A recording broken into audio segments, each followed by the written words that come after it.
Muita paz. Vamos começar mais um estudo do Livro dos Espíritos, dessa vez sobre a reencarnação. Esse é um tema que vai ser recorrente, que nós vamos falar muito dele. Para alguns, reencarnação, para outros, palingenesia, são muitos os nomes, mas a reencarnação ela não foi criada pelo Espiritismo. Ela não é uma ideia nova. A reencarnação faz parte de muitas religiões e é aceita em muitos lugares. Não é nenhuma novidade. A grande novidade é que, por exemplo, nós não aceitamos a transmigração de almas para a condição animal. Nós não aceitamos que o espírito humano possa retrogradar a uma condição de inferioridade. O principal na visão espírita é que nós estamos agora analisando a reencarnação não do ponto de vista da fé, no sentido de um dogma religioso, mas estamos tentando analisar a questão da reencarnação com base na observação de fatos, na observação de fenômenos e tirando daí as consequências disso. Basicamente, espiritismo é também ciência, filosofia e religião, como consequência religiosa das duas outras. Então nós não nos encaixamos na questão dos dogmas, ou seja, das verdades absolutas. A encarnação para nós deve ser uma observação, uma aceitação de um fato, um entendimento. Se estiver só no campo da fé, sem a razão, faltará base para ela. Acho que o grande pensamento de Kardec, a grande motivação de Kardec, era justamente estabelecer essas bases. Vamos às perguntas então? Vamos lá. Pergunta 166 do Livro dos Espíritos. Como pode a alma, que não alcançou a perfeição durante a vida corpórea, acabar de depurar-se, sofrendo a prova de uma nova existência? É uma boa pergunta. Como é que a gente pode alcançar a perfeição numa reencarnação só? Já imaginou? Nós nascemos em meios diferentes, culturas diferentes, nós temos níveis de conhecimento diferentes. Como chegaríamos ao ápice do conhecimento humano, da perfeição, ou da bondade, ou da justiça, de qualquer coisa, se nós só temos a oportunidade de ter uma experiência? Da mesma forma, não se justificaria que outras pessoas, algumas pessoas, tenham uma capacidade extraordinária, nata, de adquirir conhecimento ou de demonstrar determinadas aptidões, enquanto outros não os têm. Isso apenas diria que Deus seria seletivo, escolheria algumas pessoas em detrimento de outras, o que a gente não pode admitir se nós aceitarmos que Deus é justo e bom. Não dá para aceitar assim.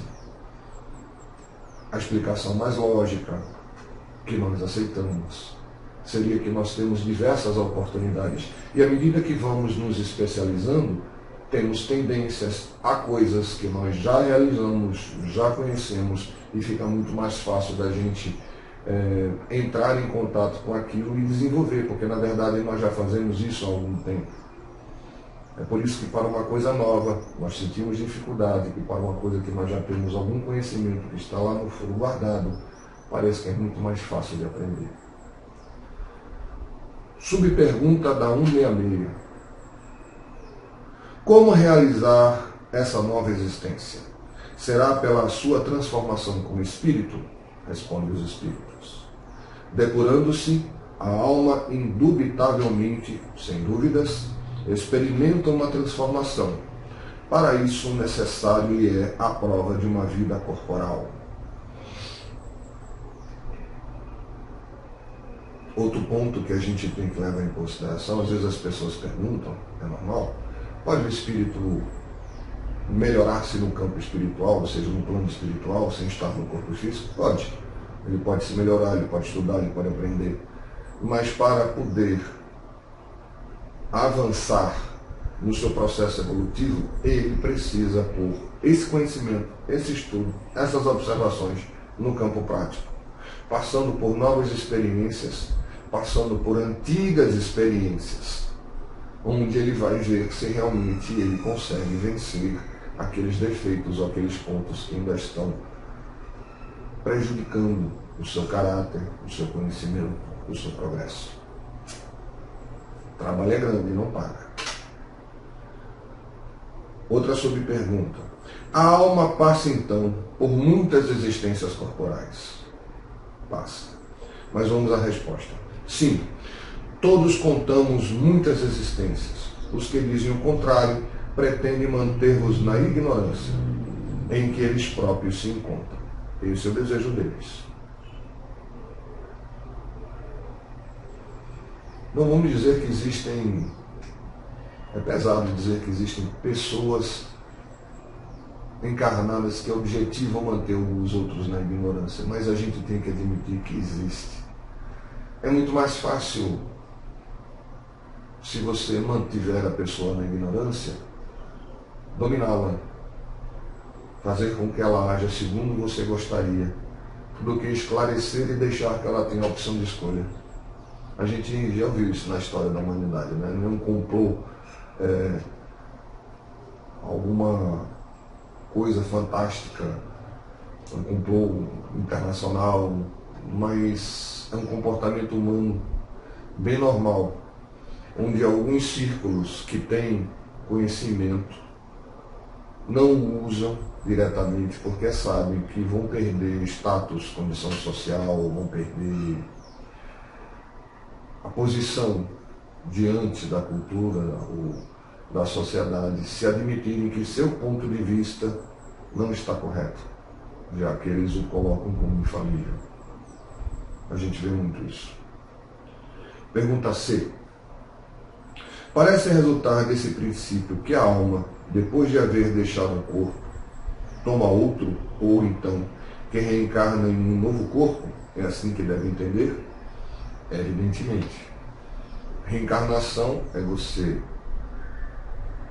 morre. Você morre? Morre. Morre seu corpo. Você não. O espírito é uma vida permanente. O corpo morre. Morreu o corpo. Você vai passar um período no plano espiritual. Programa uma nova reencarnação, se você tiver condições para isso. Se você só precisar evoluir sem grandes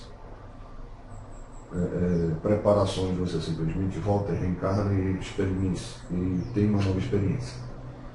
Mas volta num corpo diferente. Tem gente que não entende isso. Quer dizer que eu fui outra pessoa no passado. Não, você foi você mesmo. Mas no passado você teve um outro corpo, uma outra aparência e possivelmente uma outra personalidade, não exatamente igual a da agora. Mas como isso é possível? É só você pensar o seguinte: você tem a mesma personalidade que você tinha quando você era adolescente? Ou quando você era criança? Não. Por quê? Porque você amadureceu. Você agregou conhecimento, experiência, situações, vivência, e você vai amadurecendo e você vai agregando todo esse cabedal de circunstâncias e conhecimento à tua personalidade. Então você não é igual ao que foi no passado, mas ainda é você. É como se nós imaginássemos uma pessoa de 80 anos conversando consigo mesmo quando tinha 20. Quanto ele teria para dizer? Quantas bobagens ele chamaria a atenção daquele cara de 20? Porque não são mais a mesma pessoa. Tem a mesma essência. A base é a mesma. Mas o conhecimento somado muda. Então, de uma reencarnação para outra, nós somos o somatório das experiências que vivenciamos. Por isso que nós não somos o mesmo que éramos, mas continuamos sendo a mesma individualidade, não a mesma personalidade. Acho que deu para entender. Vamos em frente? Bora. Pergunta 167. Qual o fim objetivado com a reencarnação? Expiação. melhoramento progressivo da humanidade. Sem isso, uma injustiça. Esse é o ponto. Como a gente pode imaginar, por exemplo, uma pessoa passou a vida toda cometendo várias maldades e conseguiu, por artimanhas mil, driblar a justiça. Onde a justiça de Deus, ele vai desencarna e não se responsabiliza por tudo aquilo que ele fez. Mas ele vai ser punido, ele vai para o inferno, vai sofrer. Bom, a punição nesse sentido pode até existir. Mas onde a reparação? Porque se nós causamos o mal, o nosso dever é causar o bem. Então imagine que aquela pessoa passou toda uma vida fazendo aquilo, mas quando ela se livra do corpo, ela acha que venceu, estou livre. Ela descobre que a sua consciência não a deixou em paz. Mais cedo ou mais tarde, ela tende a reconhecer o erro que cometeu e se responsabilizar pelo mal que cometeu. Então é assim que uma pessoa, por exemplo, que foi capaz de realizar inúmeras mortes, que foi capaz de desprezar a vida humana, pode voltar a reencarnar desejoso de ser alguém que salve a vida humana, que socorra as pessoas, um médico, um cientista, um político destacado que vem em socorro da população. E faça isso nos limites de suas forças, usando todo o seu cabedal, todo o seu potencial. Porque, no fundo, ele sente que deve àquelas pessoas o seu melhor. Não é interessante? Porque a justiça divina, ela não nos pune. Ela deseja a nossa recuperação. A punição automática, podemos até dizer, é uma consequência nossa. Porque quando nós infringimos a lei de Deus, a nossa consciência pega pesado com a gente. Vamos continuar? Vamos lá. Pergunta 168. É limitado o número das existências corporais ou o espírito reencarna perpetuamente? A cada nova existência, o espírito dá um passo adiante na cena do progresso. Desde que se ache limpo de todas as impurezas, não tem mais necessidades da vida corporal. Ou seja, vai durar tanto tempo quanto necessário. Qual ideia a gente tem do que é infinito? O que não tem fim? Bom, a vida não tem fim. Nós não deixamos de existir. Então, o tempo que levaria para um espírito desenvolver-se na sua capacidade máxima, quanto tempo levaria? Está aí uma conta difícil de fazer. Não é? Porque nós levamos 80 anos, às vezes, para mudar de ideia. E quanto adquirir conhecimento e sabedoria? Dá para pensar, né? Leva tempo. Agora tenta fazer isso numa vida só. Bem complicado. Vamos continuar? Pergunta 69. É invariável o número das reencarnações para todos os espíritos? Não. Aquele que caminha depressa, há muitas provas se forra. Todavia, as encarnações sucessivas são sempre muito numerosas, porquanto o progresso é quase infinito. É mais ou menos aquela ideia da escola. Se você tem um aluno dedicado, se você tem um aluno que se preocupa em estudar e deseja realmente aprender, você vai ter esse aluno passando rapidamente pelas séries e às vezes até pulando séries, mostrando a sua capacidade. Já você pode ter, ao contrário, alunos que não gostam de estudar, ou alunos até que se revoltam contra o estudo. Então esses indivíduos vão ser mais lentos, vão ter dificuldade de se desenvolver. Então o tempo que eles passarão na escola e a quantidade de vezes que eles vão ter que repetir o mesmo assunto, nunca é o mesmo. Então vai variar ao infinito esse crescimento. A grande diferença que a gente já falou aqui nos vídeos anteriores é que não importa quantas vezes você passe, se mais ou se menos, mas uma vez que você chegue no patamar de conhecimento, isso não importa. O que importa é que você chegou lá. Você não vai ser menos espírito puro porque demorou mais do que outro espírito puro que chegou lá. A gente não existe essa visão no plano espiritual, onde o mérito é verdadeiro.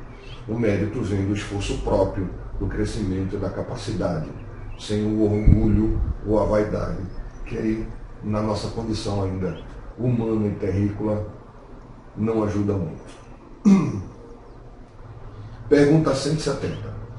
O que fica sendo o espírito depois da sua última reencarnação? Espírito bem-aventurado, espírito puro. Aí, se você tem dúvidas quanto a isso, volta lá na escala espírita e você vai ter uma explicação mais clara sobre isso. Aqui a gente já entra, porque é uma pergunta só, então a gente incluiu junto do texto. Justiça da reencarnação. Pergunta 171. Em que se funda o dogma da reencarnação? Aqui o termo dogma está no sentido de conhecimento, não no sentido de verdade única e indiscutível.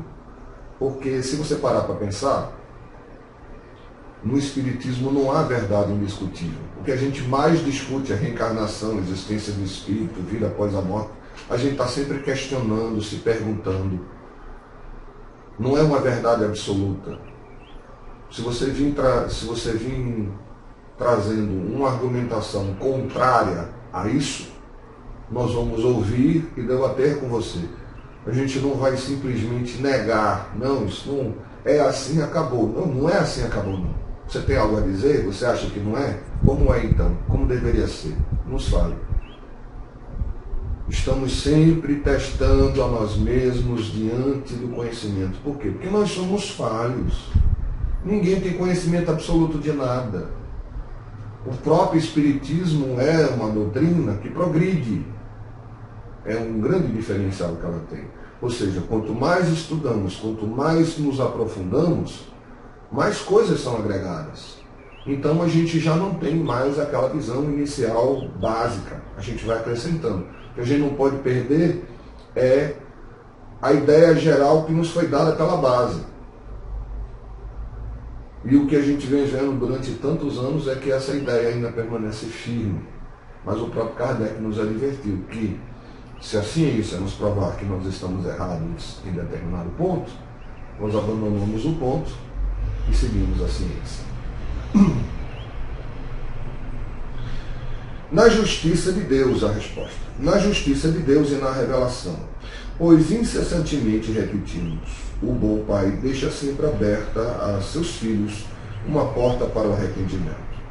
Não te diz a razão que seria injusto privar para sempre da felicidade eterna todos aqueles de quem não dependeu melhorarem-se? Não são filhos de Deus todos os homens? Só entre os egoístas se encontram a iniquidade, o ódio implacável e os castigos sem remissão. Para muitas pessoas, a forma com que a fé lhes é apresentada, se não for de uma forma racional, elas não aceitam. Porque se nós pararmos para analisar, por exemplo, a religião cristã, aquela que nós mais conhecemos no Ocidente, nós temos muitas passagens, nós temos muitos pontos que são da história do próprio povo, foram comentadas segundo aquilo, tem mais de 3.000 anos, e tem coisas que não se encaixam na nossa realidade. Alguns milagres, por exemplo, da Bíblia, que tem sua razão de ser dentro do contexto histórico, dentro do contexto religioso, mas quando você traz para a realidade prática, não convence, não dá para aceitar que determinada coisa aconteceu, a não ser que isso você o faça pela sua fé que você conquistou individualmente. Mas para quem tem dificuldade de aceitar isso, é um problema. A justiça da reencarnação, ela vem nos trazer uma clareza justamente sobre esses pontos. Ela não admite um Deus vingativo, um Deus que vai contra as suas próprias leis de amor que nos ensinou Jesus.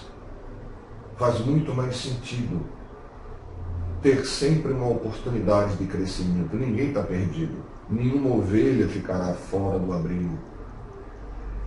O pastor procura por todas as suas ovelhas e as traz até ele. Faz mais sentido. Porque se você tiver uma única chance e você perder essa chance, acabou. Não existe mais essa chance. Você está condenado pela eternidade. Só que a vida não é justa. Pare para pensar. Se você for pensar do ponto de vista de uma única existência física, a vida não é justa. Existe um monte de coisas que atrapalham. Com dificuldades, problemas, situações, ambiente, sociedade, dificuldades físicas, problemas orgânicos, doenças, relacionamentos. São 1 milhão diferentes de problemas. E aí? Uma só chance? Agora imagine que diante do erro você tem a possibilidade de correção. Diante da dificuldade você pode demonstrar a persistência.